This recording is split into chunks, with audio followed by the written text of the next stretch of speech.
Welcome to episode 6 of the Hunt Backcountry podcast presented by Exo Mountain Gear. Tonight we're talking food.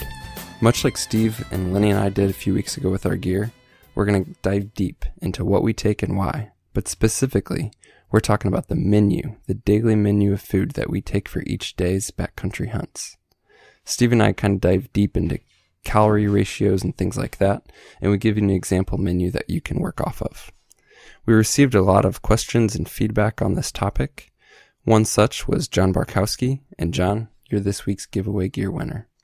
If you, the listener, want to enter these weekly giveaways, all you have to do is leave us a review or email us at podcast@exomountaingear with your feedback and questions. So here we go, episode 6.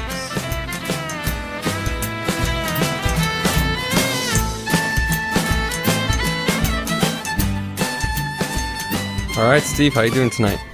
Oh man, I'm good. It's this is like hands down my most stressful time of year. Yeah. Getting myself and freaking feel like thousands of other people ready to go hunting at the same time. But we are 11 days away. We'll be Lenny, Jason, Tyler, and I will be packing into the Idaho backcountry chasing deer. I can't wait. Then you're gonna come home, turn around, and then head where? Head to Alaska, go chase some moose. I'm absolutely jacked. I can't. We've been talking with the guy that flies us in and getting all the last little details figured out. And I got total procrastination. I think I probably have 15 packages on their way to me from wherever, getting last minute things, but everything's coming together. Yeah, that's cool. Yeah, I can't wait to hear about that trip. We're for sure going to have to record an episode with the guys and hear about that adventure for sure. Yeah. Cool. Great. All right. Well, the topic tonight is food. Which might sound really exciting or might sound really odd to some of you. It's funny. I think guys are all over the map with food, with how analytical they get on one end, and then how just they randomly shove whatever they can find from their pantry into their pack and then hit the woods on the other end. Guys are all over the map. I literally, when we were at a trailhead last year, saw a guy taking a whole jar of peanut butter and just shoving it into his pack. And so that's the guy who probably hit the Moto Mart on the way and is stocking up. But I've done that before. So. Yeah, man. I mean, when you have to, you do it, right? So at the same time, it's something that I've actually thought a lot about and sort of processed through, even really before I was hunting, just when I was backpacking, and being weight conscious there. So just kind of want to talk about that. And then if you guys do want to be more analytical, more specific, if you do want to optimize, being lightweight, which we've obviously talked about before, but then providing calories, how can you do that? So a few things before we get into the what, because Steve and I will both kind of run a typical day of what we take, what we eat in a day, but I thought we'd talk about the why. And so this is, coming from an article that I wrote a few years ago, which has actually been quite popular. But one of the first things I look at is, packability, meaning, is it something that's easily going to get crushed? Is it something that's, bulky? Is it something that's easy to, break up into serving size portions? Things like that. So kind of packability is a factor for me. And the next thing is, this sounds really weird, is ease of use. And that can mean a whole bunch of things. Think of, well, how easy is this to pack? Meaning, how long will this stay good? Can it, stay good for a week if it has to? I also consider things like, how easy is this to prepare? Do you need special equipment, or, can you pretty much just run with heating water, things like that? Do you need any utensils or dishes, things like that? And then, of course, you have to consider things like edibility. Is this something that you can actually eat even when you don't feel like eating? Because I know that I run into that. Do you ever run into that, Steve, where you just don't feel like eating? Or are you the guy who's just going hard, hiking all day and just wants to tear everything up? No, yeah, there's definitely in a trip, there's one night where I almost don't want to cook the mountain house. I'm not that hungry. I'm just so tired. I want to go to bed. And you definitely, I know I need the calories and the energy for the next day, so I force it down. Yeah, for sure. So that's one thing, is sometimes you just don't feel like eating. And then the other thing I think is huge and a ton of guys overlook, and this kind of comes from what I've done in terms of trail running and races and nutrition during that, is, you want to test what exactly you'll be eating kind of under the conditions that you'll be eating it, and make sure that it cooperates with your system. And obviously sometimes you can't control that, but I've been surprised in that some things I can eat on a normal day, I just can't eat when I'm having a hard hike or a run or whatever without getting sick. And so there's been things where I'm glad I've tested something on a hike or a backpacking trip before I was in the backcountry, because it just, for whatever reason didn't agree with me. And so that's kind of one thing, is you guys are preparing just to keep those in mind. But what this really gets down to, and one of the main reasons we wanted to record this, we've gotten a ton of questions about this, is probably the one factor that guys are most interested in, is how to get maximum calories for the lightest weight. Specifically, we had somebody who was wanting to get like 3,000 calories a day, but didn't want to go over like 1.5 pounds of food, which typically that's what I'm about at, is about 1.5 pounds. How about you, Steve? Yeah. 1.25 pounds per day and that's really, that's your 125 to 150 calorie an ounce food. Yeah. And then, sometimes it's 1.5 pounds. On like a 8-day trip, I'll get every day down to 1.25 pounds. And then if it's just for a short 3-4 days, an extra pound or two, I'll throw some more food in there. Yeah. Yeah, so what that gets down to is what you just mentioned, Steve, and that's calories per ounce. And so it's actually really easy to figure out, well, if I want 3,000 calories and I don't want to go over 1.5 pounds, that means you're going to have to average everything out to like 125 calories per ounce. And so this gets really simple. You can look at, what does a particular item weigh? What does, a Cliff Bar weigh, and how many calories in that? And you can start to do some math.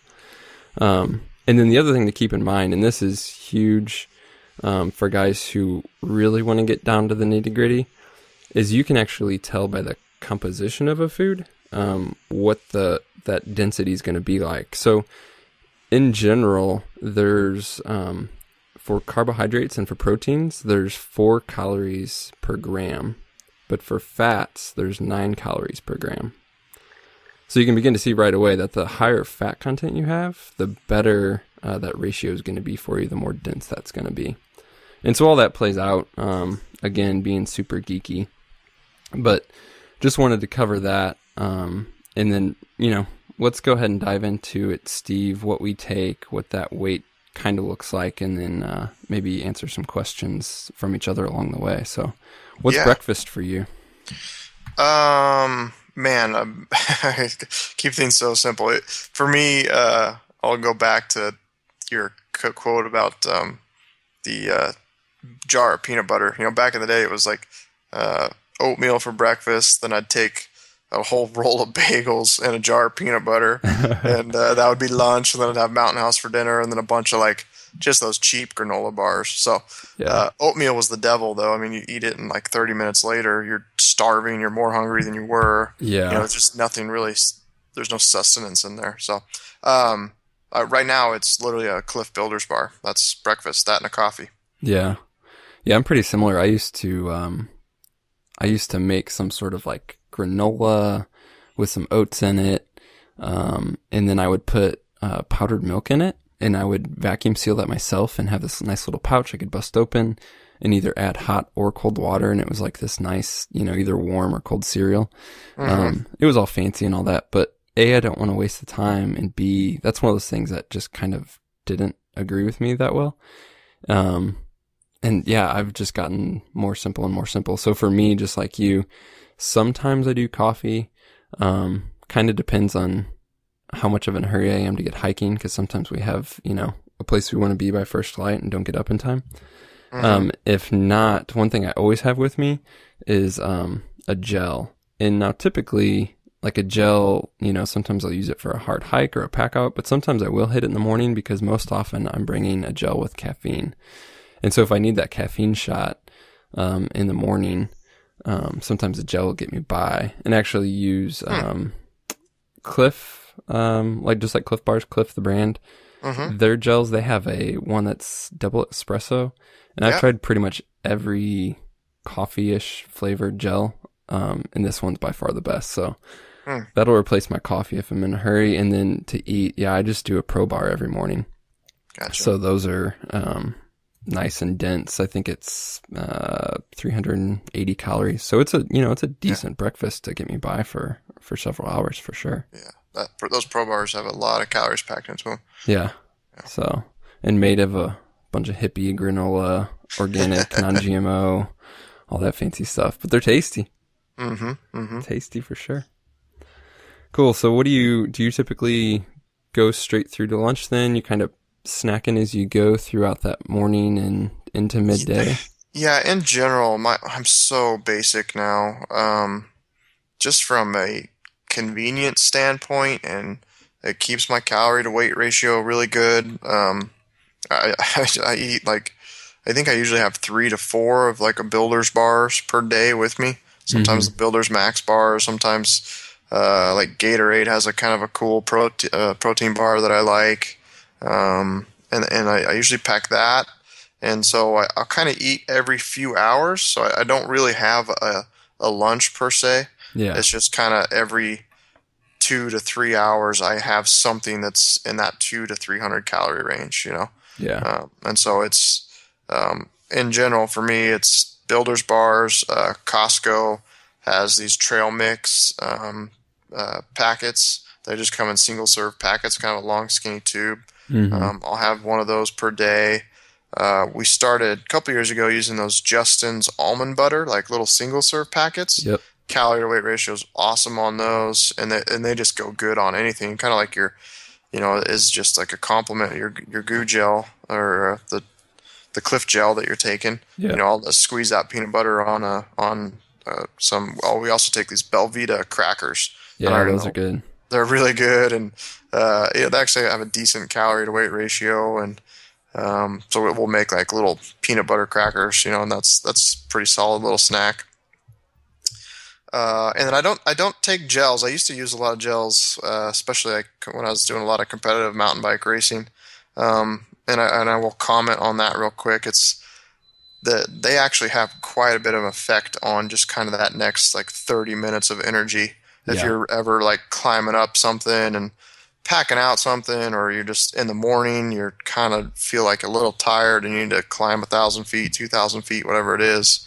Taking one of those really gives you a good little boost. Sometimes you may not even really notice it, but it definitely helps. So, but we take those Cliff shot blocks and then Goo energy chomps. Those are the two. I kind of mix those back and forth, and I'll have 1, maybe 2 of those packets per day, and those are just nice, kind of in between. I'll just keep it in my pocket and pull one out here and there. Right. Yeah. For those of you guys who aren't aware with those, they're almost like gummies, kind of, right, Steve? I mean, they're like a gummy bear. They're just really kind of a nice sweet snack and doesn't taste like the rest of your food. Yeah. And nutrition wise, they're pretty similar to a gel. So that's another good way to get that same type of effect, but not be sucking down gels a lot. So yeah, I only pack 1 gel per day when I'm hunting, but in some of the longer events I've done, guys recommend, some endurance events, they're like, oh, you need a gel like every half hour, every 4 minutes. I'd get sick to my stomach if I have 2 or 3. But yeah, those Cliff blocks are good as well. Yeah, so those Justin's nut butter, I mean, those are great. The calorie to ounce on those is like 158, real high fat content, which is why you're getting that really good ratio. But that's the type of stuff that'll stick to your bones and help out for sure when you're back there. Yeah, besides that, the couple of other things just in general, kind of those snacky type of handy things that I use throughout the day would be honey stingers. I don't know if you've ever had those, Steve. Yeah, they're like they're made with obviously honey, but they're like a kind of like a flat waffly type of delicious awesomeness. Yeah. That's like that's pure deliciousness. Yeah, and they're like 160 calories per ounce as well. So again, really high, for sure. So yeah, between like Justin's nut butter and then like wheat thins for me, and then you're doing Belvita, so that's really common.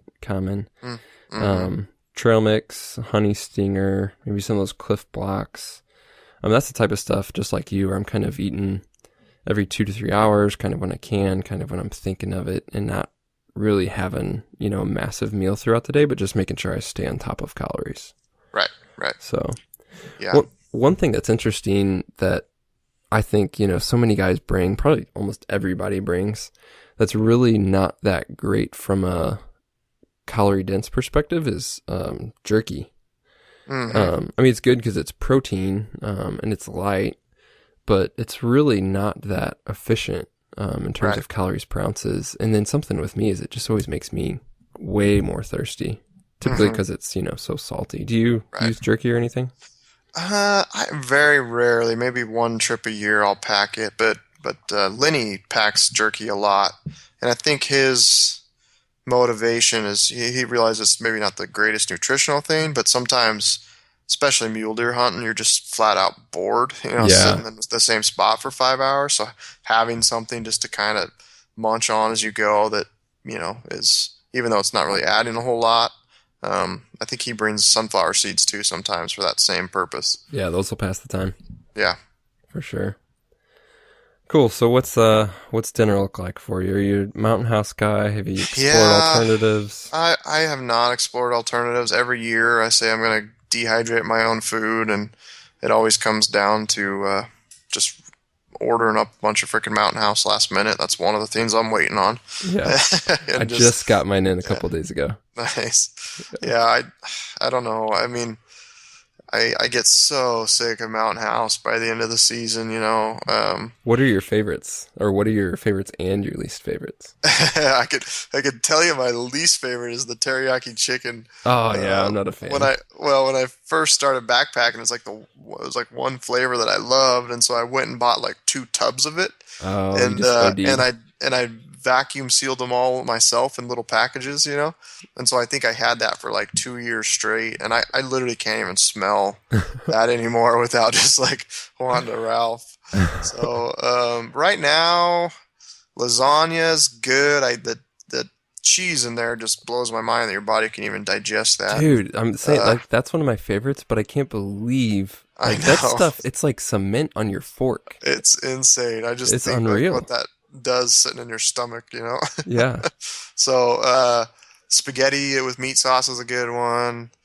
They just came out with a new flavor called Italian pepper steak. I used that on a scouting trip last weekend. Yeah, I just ordered that. Is it any good? Yeah, it's really good. But it was just kind of like a little bland, and I'm literally like gonna raid Taco Bell on the way out of town and grab like 5 little salsa packets, Yeah. And I bet if you like put that on there, it's gonna be really, really good because it's kind of like a rice mix, some rice and vegetables and some steak, and it's pretty solid. So yeah, I'm glad you mentioned that about Taco Bell. So those salsas are a great option, and I always raid like a Pizza Hut, and I'll take the crushed red pepper.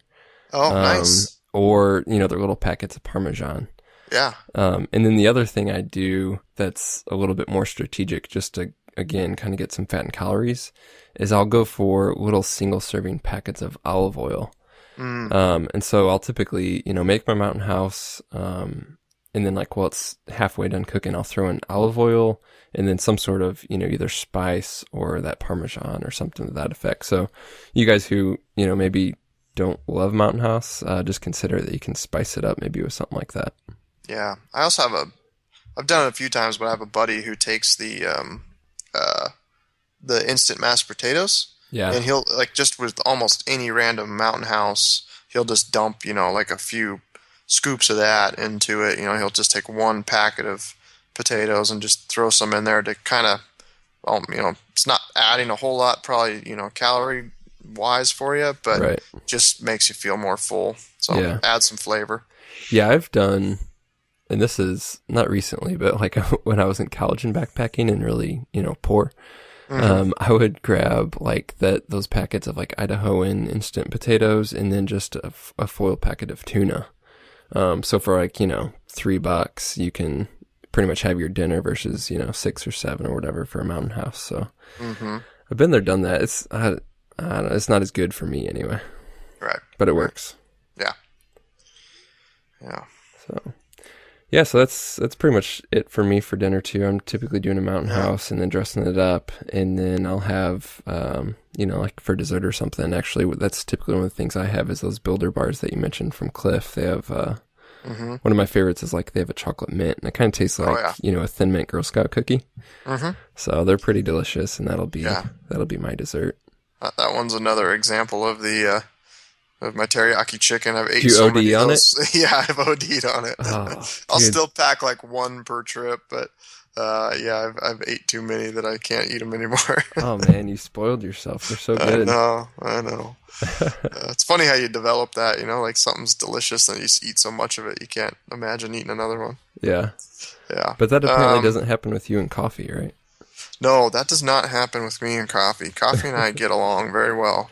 Yeah. So I'm a 5 cup a day kind of guy, in the office and probably up in the field. I mean, I'll do a coffee with my mountain house at dinner. And Do you? yeah, it doesn't affect my sleep, and it's nice. That's one thing like coffee. Sometimes I'll pack. So do you just do like the Via packets? Yeah, Starbucks via Yeah. packet. I haven't found anything anything comparable. For first started out, used the Folgers like instant like tea bag coffee thing. Yeah. Yeah. Well, Folgers has now the same concept as the Via in the little packets, but they're still freaking horrible. Yeah, They're dog turds. Jason said he ordered some and had that same experience. He just said, "Man, never again." So Yeah. You're just and gonna then have to while be a yuppie and do the Starbucks thing because it Yeah. really is the best. yeah, buy them from Costco. They're like, I can't remember. They're 60 something cents a piece. It's not that bad. Yeah. If you go to like Albertsons or your standard grocery store, they're pretty expensive. They're like $1.20 a piece. So, Yeah. yeah, and then for a while Lenny and I had this little mix of like the instant coffee crystals, and he had this like mocha cappuccino kind of thing, and we'd mix them at home in a plastic bag and put that in, and that wasn't bad, but Via's hands down the best that we found. So Yeah. yeah, and then every once in a while we'll take like I'll take like a couple hot chocolate packets, mix that in there with the coffee, especially like dinner, or if it's like really cold and it's like 10 o'clock and you're sitting there, it's kind of nice to make that up. So Yeah. try to have a few of those little, I don't know, creature comfort, however you want to say that, of just something, when you're back there and kind of miserable, it's just to make you feel, comfortable again. Yeah. Yeah, we kind of touched on that in terms of just kind of the nice little things in the previous episode, specifically when we were talking about drink mixes. Something like Wilderness Athlete, they have those single serving tubes. That's good. I use those Noon or None, however you say it, tablets, Nuun. Yeah, I saw that company down at the Outdoor Retailer show a Oh, couple did you? weeks ago. Did Yeah. you try them at all or anything? I did. Yeah, it was good. I mean, it was kind of a mild flavor. I can't remember the one I tried. It was like a Yeah. lime or something. I can't remember, but Yeah, it was good. They Yeah. are pretty mild and light, but that's Yeah. kind of what I like when I'm back there. Right. So, one little hacky thing that I've done in the past just popped into mind when we were thinking of Wilderness Athlete. If you guys have the tubs of Wilderness Athlete or some other drink mix that's similar, and you don't want to pony up and pay for the single serves, and you don't want to make a giant mess with Ziplocs, I actually, I don't know if I thought of this or saw it somewhere, but I'll take a straw, specifically like those fat straws, especially if you have like a Panera Bread around you and they have those fat straws for the frozen drinks. Go ask for a handful of those. And I pinch the end of the straw with like needle nose pliers, and then I put it by a flame and it just melts the plastic together, which seals the one end. And then I just dump all of my, like a single serving of drink mix in the other open end. And then I just seal the other end the same way. So then I'll pinch it and then hold it by a flame. It melts together. So now you have both ends pinched and fully sealed with a single serving mix in there. And then in the field, you can, without a knife or anything, you can just kind of put pressure on it, pinch it, pops open, dump it in, you're good to go. So if you guys have drink mixes that you want to take that aren't packaged all that great, that's one thing you could try. That's a pretty slick little trick. Yeah, I started doing that with Wilderness Athlete, and it works out really well, actually. Huh. It pretty much, those Panera straws anyway, fit a single serving just about perfect. How big of a straw is that? Like Well, they're quarter not. inch, half inch? I mean, Yeah, just a they're not standard- super long, but they're a little bit extra wide is the Okay. thing. So I literally just walked into Panera Bread and was like, hey, those fat straws that you have for the whatever mochas or whatever. Can I have like 10 of those? And they're like, yeah, sure. So they had no idea what I was doing. But. So on a slightly different topic, do you pack anything in to have a celebratory meal if you get something down, any sort of thing to prepare a backstrap or anything in the field? No. I don't know why, but we really haven't. We don't do fires very often. It's pretty rare that we make a fire back there. Yeah. And so I actually haven't ever cooked meat over an open flame back there. I don't know why I never have. I think every year we talk about it, but just never get around to doing it. Yeah. So usually it's so freaking hot. We're getting the meat packed out. I can't think of too many times where we actually had meat hanging in a tree and slept and woke up the next morning to hike out. Yeah, it seems like a luxury to have the time and energy to do that, to take the time to do that. Yeah. So. Yeah. But we always have a celebratory 6-pack in the truck. So. Yeah, that's helpful. That's standard. Yeah. That's helpful for sure. Well, cool. So yeah, we just wanted to hit on that. If you guys want to, we'll get some information up. Let's put something on the Pure Elevation blog. We'll get some kind of ideas up there, kind of a spreadsheet example that you guys can use to maybe calculate some calories and calories per ounce formulas, which is obviously straightforward, but you can just download this spreadsheet and plug them in. And we'll have one of our example daily menus up there. So check that out at pure-elevation.com. Anything else to add on that, Steve?